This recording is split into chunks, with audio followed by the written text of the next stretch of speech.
is reckless behavior, vandalism, violence.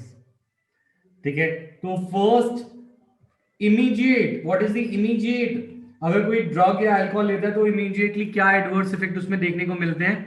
First of all is आरवीवी, ठीक है, तो that is reckless behaviour. Reckless behaviour मतलब किसी की चीज का कोई चिंता नहीं करना, वैंडलिज्म चीजें तोड़ना फोड़ना, और वायलेंस, ठीक है।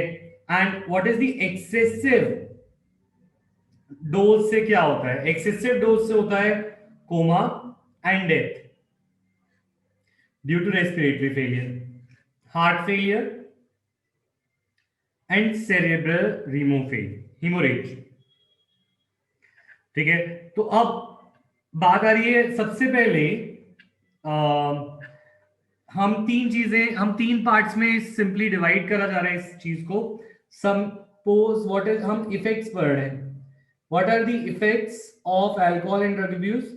इसमें सबसे पहला हमने पढ़ा what are the immediate, immediate मतलब लेते ही दिखने वाले कौन से इफेक्ट्स हैं?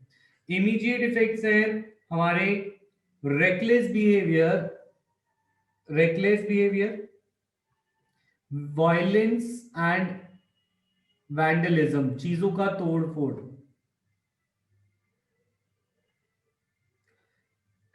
दूसरी चीज इन्होंने बोली एक्सेसिव यूज से क्या होगा?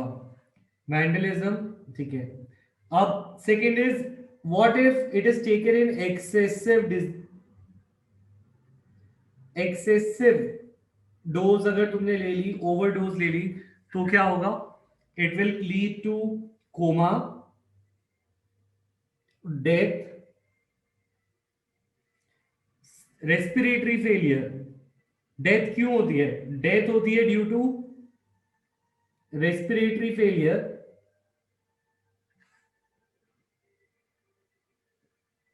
Death due to respiratory failure और ब्रेन हेमोरेज।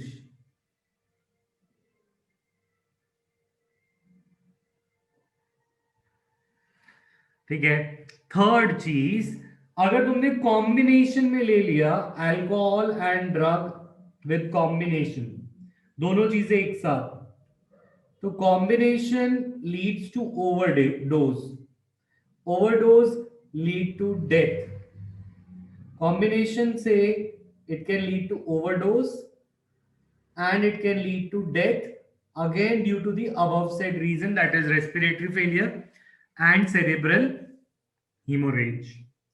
ठीक है, तो हमने तीन हेडिंग्स पढ़ी, कॉम्बिनेशन से क्या होगा, इमीडिएट क्या होगा, और एक्सेसिव से क्या होगा।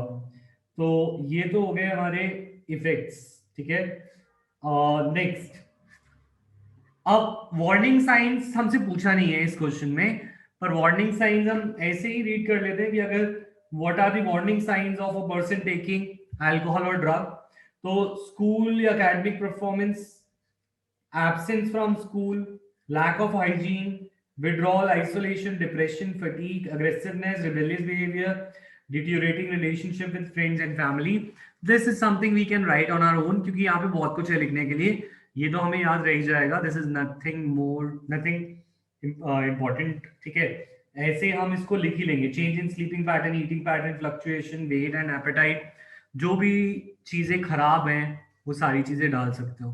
फ्रेंड फैमिली से रिलेशन खराब होना, एकेडमिक परफॉर्मेंस ड्रॉप होना, साफ सफाई ना रखना, स्लीप अच्छे से नहीं करना, खाना अच्छे से नहीं खाना, fluctuation in weight, appetite, depression, और विड्रॉल, अलग से रहना, आइसोलेट करना अपने आप को, और गुस्से में रहना, एंड सो ऑन।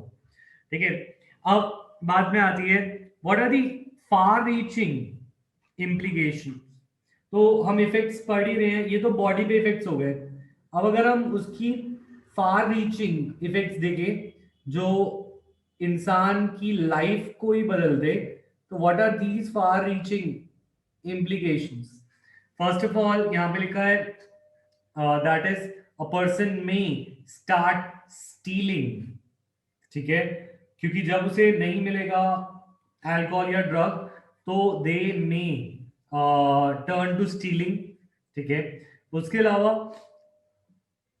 उसकी वजह से वो mental and family distress of her family friends सबके ऊपर वो स्ट्रेस बन सकता है. तो the thing is, first of all, stealing and it becomes a stress.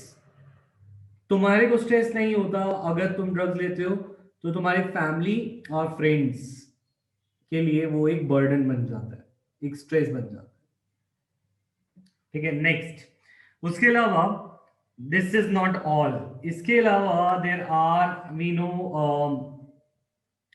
There are infections. Infections हो सकती हैं. And what infections?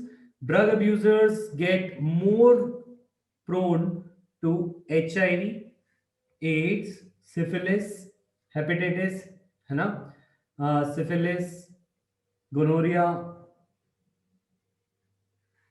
हेपेटाइटिस, ये सारी की सारी डिजीजेस जो सेक्सुअल कांटेक्ट या फिर किससे, इंजेक्शन या नीडल से ड्रग लेने में ज्यादा असर डालती हैं, दिस कैन ऑल्सो हैपन. ठीक है, नेक्स्ट. इंट्रावेनसली जो ड्रग्स लेते हैं, तो इंट्रावेनसली मतलब कुछ ड्रग्स को डायरेक्ट इंट्रावेनस इंजेक्शन लगाया जाता है, तो उन केसेस में these infections become a SIM case. ठीक है. अब उसके बाद हमारा क्रॉनिक यूज.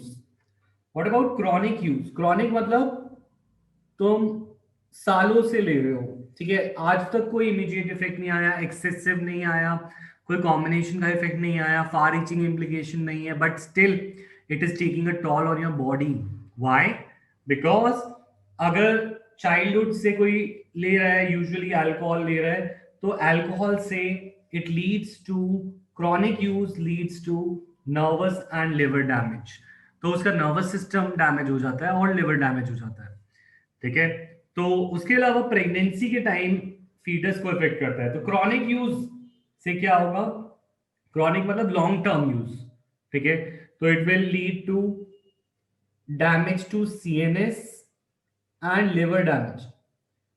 पहले तो नर्वस सिस्टम पे डैमेज करेगा, और लिवर में डैमेज कैसे करेगा? लिवर में it will cause a disease of liver, जिसमें लिवर को परमानेंट डैमेज भी हो सकता है, कॉल्ड एज सिरोसिस. ठीक है. अच्छा, तो these are all the effects of drug and alcohol. चाहे ड्रग का हो या अल्कोहल का हो, दे बोथ, दोनों में हम ये पॉइंट्स लिख सकते हैं. ठीक है. इसमें मैंने क्लासिफाई कर दिया इनको, because classification helps to remember them. Immediate excessive combination, far reaching, infection and chronic. ठीक है. ये हेडिंग्स के साथ तुम्हें सारे के सारे चीजें भी दिमाग में आएंगी अगर तुम इसको क्लासिफाई कर देते हो, you will be able to get it. ठीक है. अब इसके अलावा इसके आगे स्पोर्ट्स पर्सन और misuse of narcotic, analgesic, anabolic steroids, ये सब भी गिवन है. तो अगर हमसे कोई स्टेरॉइडल की पूछ ले, स्टेरॉइड्स लेने से क्या इफेक्ट्स पड़ते हैं, जो स्पोर्ट्स पर्सन है वो जो स्टेरॉइड्स लेते हैं, तो उसके लिए we can put other misuses also, abuses, effects भी होते हैं उनके. दैट इज, देखो, सबसे पहले what are the drugs. Next, इससे एक रिलेटेड क्वेश्चन मैं बना सकता हूं, that will be important here. What are the drugs which are usually abused by sports person?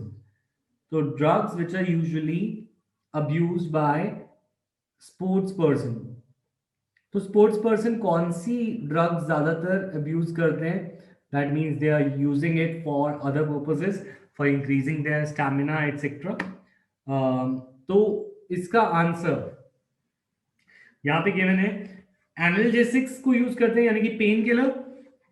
अगर कोई बॉक्सिंग के मैच में जा रहा है, कोई रेसलिंग के मैच में जा रहे हैं, तो उनको पेन ना फील हो और वो बॉडी लिफ्टिंग कर रहे हैं एटसेट्रा, तो they do not feel pain, so they just abuse the drugs, they take the pain killers and go for the action.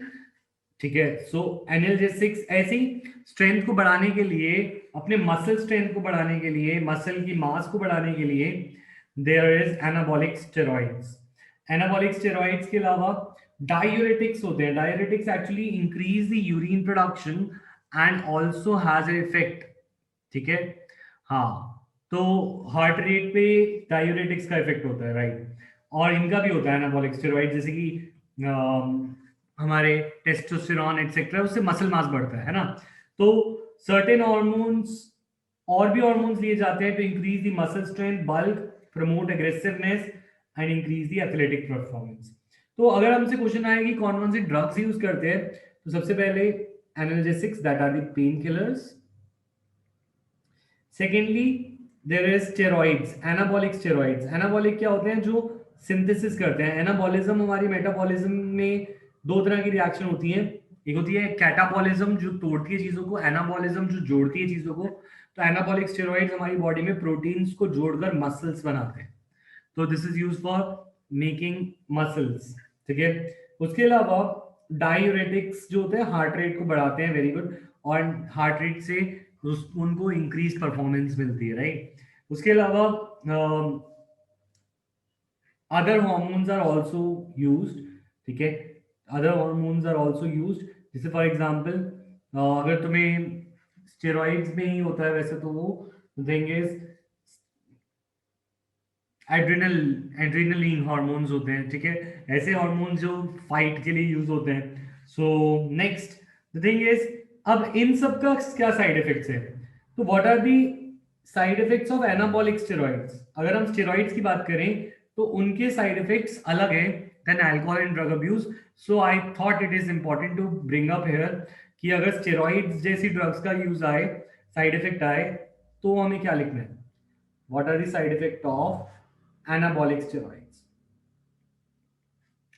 Anabolic steroids के क्या साइड इफेक्ट्स हैं? तो इनके साइड इफेक्ट्स हैं, first of all increased aggressiveness, mood swings, depression, abnormals, menstrual cycle, excessive hair growth on the face and the body, enlargement of clitoris, deepening of voice। ये females के अंदर है। तो females के अलग कैरेक्टर्स हैं, females में मेल लाइक फीचर्स आ जाते हैं। तो what are these male like features? These are aggressiveness बढ़ जाना, ठीक है, अग्रेसिव हो जाना, मूड स्विंग्स होना, डिप्रेशन होना, ठीक है, एंड मेंस्ट्रुअल साइकिल का इरेगुलरिटी होना, हेयर ग्रोथ एटसेट्रा एटसेट्रा। तो you can compare it to a male testosterone. जो मेल में टेस्टोस्टेरोन का फंक्शन होता है, वो यहाँ पे उनका साइड इफेक्ट हो जाएगा, right. Deepening of voice testosterone से होता है, ठीक है। हेयर ग्रोथ टेस्टोस्टेरोन से होती है, एग्रेसिवनेस टेस्टोस्टेरोन से होती है।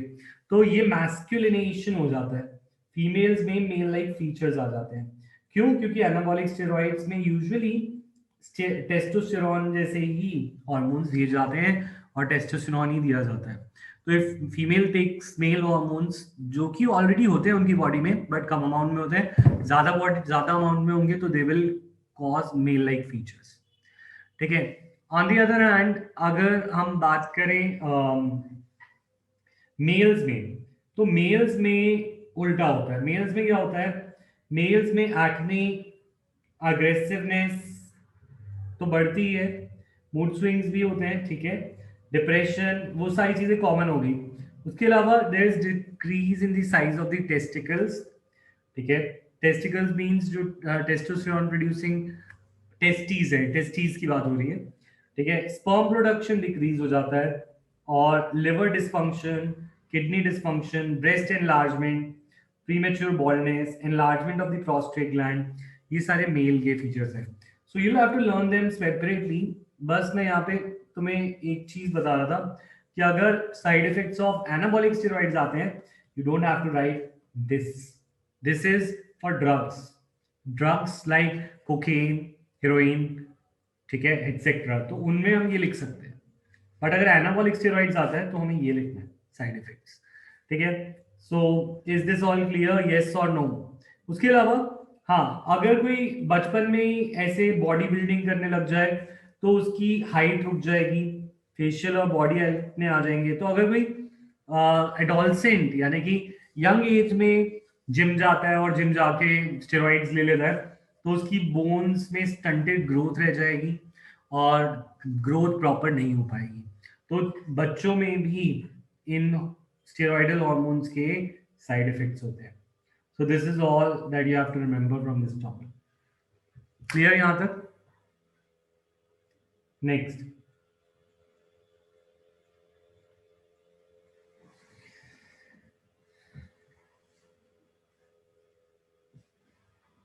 ऑलराइट, तो अब हम आते हैं इसकी कुछ अलग से क्वेश्चंस पे, जो question we can not ignore.